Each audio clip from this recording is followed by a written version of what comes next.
सुबह के समय दिखाया जाता है कि पूरी दुनिया तबाह हो चुकी है, जिसकी वजह तेजी से गिरी आबादी और तेल उत्पादन में हादसिक गिरावट है। जब जरूरी चीजें मिलना मुश्किल हो गया, तब समाज अपने आप बिखर गया। अब दुनिया में कानून का कोई असर नहीं और लोग जीने के लिए किसी भी हद तक गिर जाते हैं। जिंदा बचा है तो बस कुछ लाशें जंगल में पड़ी हैं और वीरान मकान। इसी दुनिया में एक इंसान, एलेक्स, दिखाई देता है, जो एक मुर्दा जिस्म को जंगल के रास्ते घसीटकर ले जा रहा होता है। वो जमीन में गड्ढा खोदकर उस लाश को दफना देता है। इसके बाद वो जाल बिछाता है ताकि किसी जानवर को फंसा सके। फिर एलेक्स अपनी छोटी सी झोपड़ी में लौटता है जो जंगल के अंदर है। वो उन थोड़े लोगों में से एक है जो बचे हैं और खाने की कमी के चलते यहाँ आ बसा था। तब से एलेक्स यहीं अकेला जिंदगी गुजार रहा है और किसी पर भरोसा नहीं करता। वो हमेशा सतर्क रहता है और शॉटगन कभी अपने से दूर नहीं करता। अपनी खेती के आसपास वो घुसने वालों से बचने के लिए जाल लगा रखा है। एलेक्स को हारमोनिका बजाना पसंद है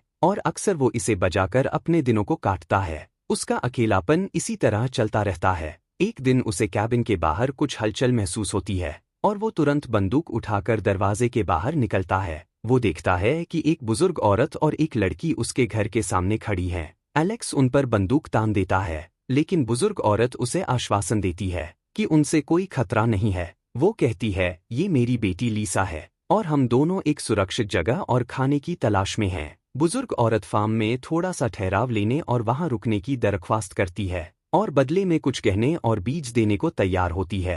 पर एलेक्स उन पर भरोसा नहीं कर पाता और वो उन्हें वहां रोकना नहीं चाहता। तब वो औरत कहती है, अगर तुम आज हमें शरण दोगे तो मेरी बेटी लीसा तुम्हारे साथ रिश्ते में आ जाएगी। एलेक्स थोड़ा सोचता है और फिर मान जाता है। सोचता है कि एक रात ही तो है और साथ ही उसे लीसा के साथ वो सब भी मिल रहा है। बंदूक की नोक पर वो उन्हें कैबिन के अंदर आने देता है। उनसे पूछता है, क्या तुम दोनों के अलावा कोई और भी है? और बुजुर्ग औरत कहती है, नहीं, हम दोनों बहुत दूर से चलते हुए यहाँ तक आए हैं। एलेक्स उन्हें खाना देता है और वो दोनों औरतें भूख के मारे उसे तुरंत खा जाती हैं। बाद में एलेक्स बुजुर्ग औरत को एक कमरे में बंद कर देता है। वो कहती है, ध्यान रखना कि लीसा कहीं मां न बन जाए। उस रात लीसा और एलेक्स के बीच संबंध बन जाता है। अगली सुबह लीसा जब वॉशरूम में होती है तो बुजुर्ग औरत एलेक्स से कहती है, लीसा तुमसे लगाव महसूस करने लगी है। तुम भी तो काफी समय से तन्हा हो, हम दोनों को यहीं रहने दो। वो कहती है, हम तुम्हारा काम बांट लेंगे। लेकिन एलेक्स कहता है, मेरा फार्म बहुत छोटा है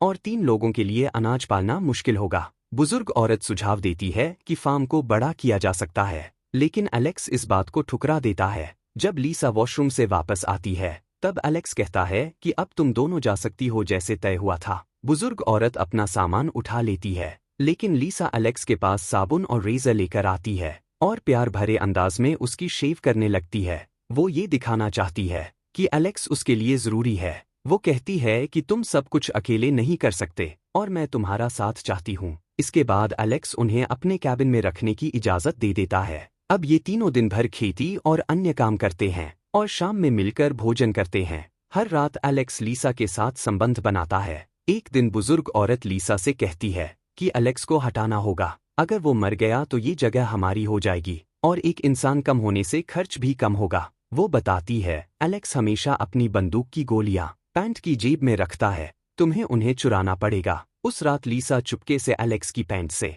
आखिरी 2 गोलियां निकाल लेती है। अगली सुबह वो गोलियां अपनी मां को दे देती है। बुजुर्ग औरत कंक्रीट पिकैक्स उठा लेती है और एलेक्स को मारा जाने का मन बना लेती है। अब एलेक्स के पास बचाव का कोई उपाय नहीं, क्योंकि उसकी बंदूक अब खाली है। इस समय एलेक्स फार्म में बीज बोता होता है। बुजुर्ग औरत बाहर निकलती है और मिट्टी खोदने का नाटक करते हुए पिकैक्स लेकर जाती है। लीसा नहाने के लिए नदी की तरफ चली जाती है। तभी जब बुजुर्ग औरत एलेक्स के पीछे से वार करने जा रही होती है, एलेक्स को मिट्टी पर किसी के पदचिह्न नजर आते हैं। वो अलर्ट हो जाता है और पूछता है, लीसा कहाँ गई? बुजुर्ग औरत कहती है, नदी में नहाने गई है। एलेक्स शॉटगन लेकर तुरंत नदी की तरफ बढ़ता है और बुजुर्ग औरत भी उसके पीछे चल पड़ती है। नदी में लीसा नहा रही होती है, लेकिन अचानक एक आदमी उस पर बंदूक तानकर उसका मुंह दबा लेता है और उसे जबरदस्ती अपने साथ खींच ले जाता है। जब एलेक्स और बूढ़ी औरत नदी तक पहुंचते हैं तो उन्हें वहां लीसा दिखाई नहीं देती। दोनों घबरा के उसे पुकारने लगते हैं और इधर उधर उसकी तलाश करते हैं।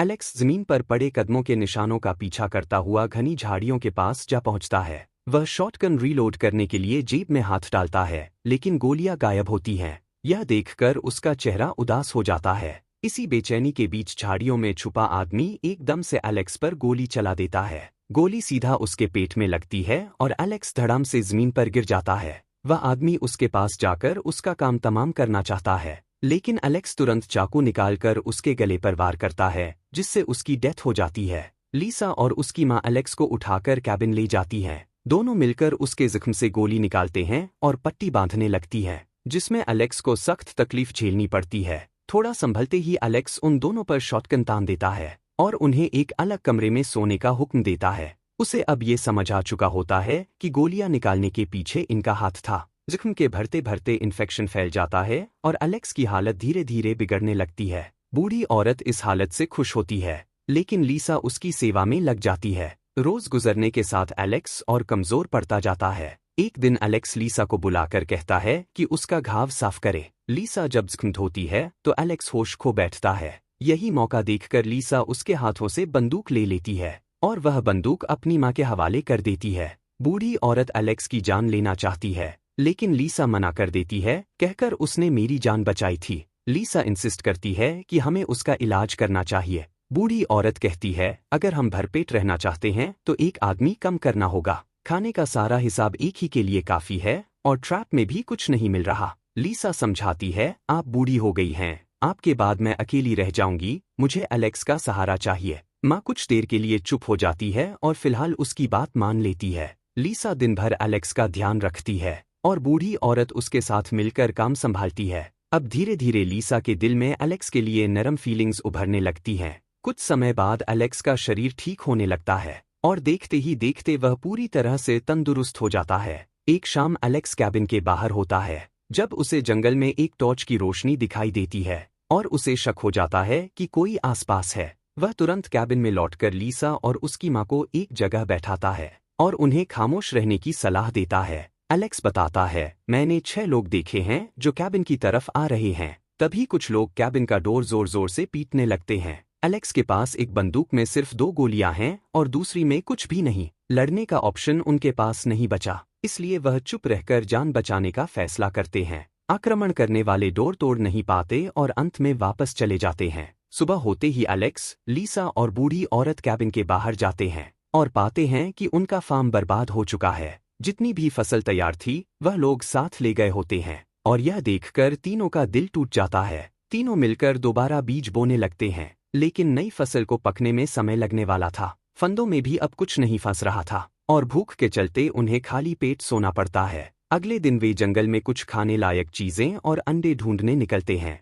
पर उन्हें किसी भी चीज का पता नहीं चलता। लीसा इस बात से परेशान हो जाती है कि वह अपने होने वाले बच्चे की परवरिश नहीं कर पाएगी। बिना किसी को बताए वह एक तार से गर्भपात करने की कोशिश करती है, लेकिन उसमें इतना साहस नहीं होता और उसकी आंखों से आंसुओं का सिलसिला चालू हो जाता है। अगले दिन भी उनका फंदा खाली मिलता है और ना ही उन्हें अंडे मिलते हैं। बूढ़ी औरत निराशा में लीसा के पास आकर कहती है कि अब हमारे पास सिर्फ 2 लोगों के लिए खाना बचा है, इसलिए एलेक्स को हटाना ही होगा। लीसा अब उसकी बात से सहमत हो जाती है और कहती है, आज मैं उसके खाने में जहर मिला दूंगी। शाम तक लीसा जंगल से जहरीले मशरूम ले आती है और उन्हीं से रात का भोजन तैयार करती है। खाने के वक्त वह अपनी माँ से कहती है कि उसने जहर एलेक्स के लिए नहीं बल्कि अपने खुद के खाने में मिलाया है। वह कहती है, आप अब बूढ़ी हो गई हैं और अगर मुझे और एलेक्स को जिंदा रहना है तो मुझे ये कदम उठाना पड़ा। बूढ़ी औरत को अपनी डेथ का एहसास हो जाता है और वह चुपचाप मौत का सामना करने के लिए तैयार हो जाती है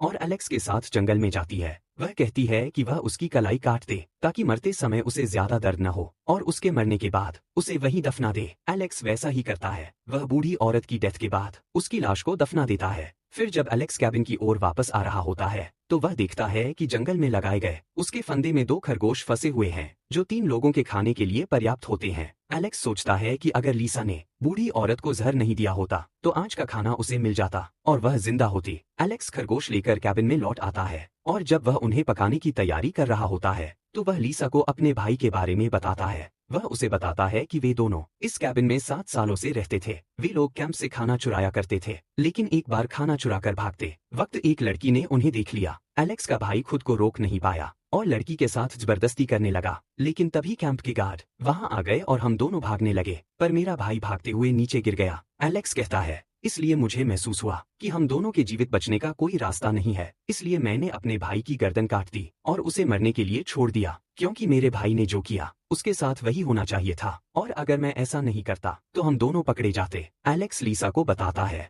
कि उसने बूढ़ी औरत को जहर देकर जो किया वह सही था। कभी कभी हमें अपनी जान बचाने के लिए कठिन फैसले लेने पड़ते हैं। उसके बाद लीसा एलेक्स का हाथ अपने पेट पर रखती है और उसे बताती है कि वह गर्भवती है। अगले दिन एलेक्स कैबिन के बाहर बैठा रो रहा होता है। उसने कभी भी नहीं सोचा था कि वह लीसा से मोहब्बत करने लगेगा और उसका बच्चा होगा। कुछ देर बाद वे दोनों खाने की तलाश में जंगल की ओर जाते हैं। जब वे दोनों कैबिन की तरफ लौट रहे होते हैं तब वे दूर से देखते हैं कि हमलावर वापस आ गए हैं और कैबिन के अंदर उन्हें ढूंढ रहे हैं। एलेक्स कहता है कि हमें यहाँ से निकलना होगा, लेकिन उससे पहले हमें फसल के बीज कैबिन से ले जाने होंगे। लीसा धीरे से कैबिन की छत पर चढ़कर दूसरे बंद कमरे में जाती है जहाँ बीज रखे होते हैं। उसे बीज निकालने में थोड़ी देर लगती है। तब तक एलेक्स डोर से बंदूक लेकर निगरानी कर रहा होता है और हमलावर कैबिन के अंदर लूटपाट कर रहे होते हैं। लीसा बीज लेने के बाद एक खंजर उठा लेती है, लेकिन उससे आवाज हो जाती है और एक हमलावर को पता चल जाता है कि कमरे के अंदर कोई है। वह डोर खोलकर अंदर आता है, लेकिन तब तक लीसा वहां से निकल चुकी होती है और एलेक्स के साथ जंगल की ओर भाग रही होती है। लेकिन हमलावर उनका पीछा करते हैं और जल्द ही उन्हें चारों तरफ से घेर लेते हैं। एलेक्स और लीसा के पास भागने का कोई रास्ता नहीं बचता है।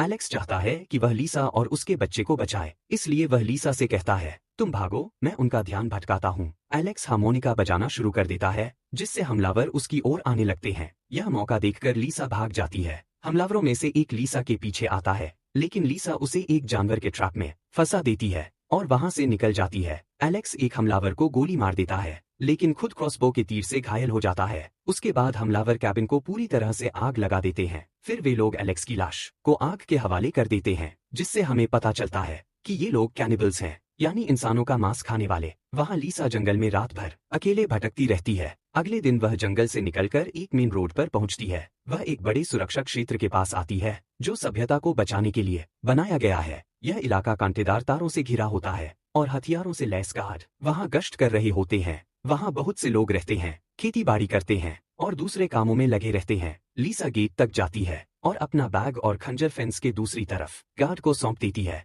गार्ड उसके सामान को लेकर अंदर चला जाता है। लीसा थोड़ी उलझन में होती है। एक महिला गार्ड उसे बताती है कि उसे यहाँ रहने दिया जाएगा या नहीं, इसका फैसला लोग वोटिंग से करेंगे। गार्ड को पता चलता है लीसा गर्भवती होती है। वह लीसा से पूछती है, क्या तुमने बच्चे का नाम सोच लिया है? लीसा जवाब देती है, अगर लड़का हुआ तो। वह रुकती है और भावुक होकर बोलती है, मैं उसका नाम एलेक्स रखूंगी। और इसी के साथ मूवी खत्म हो जाती है।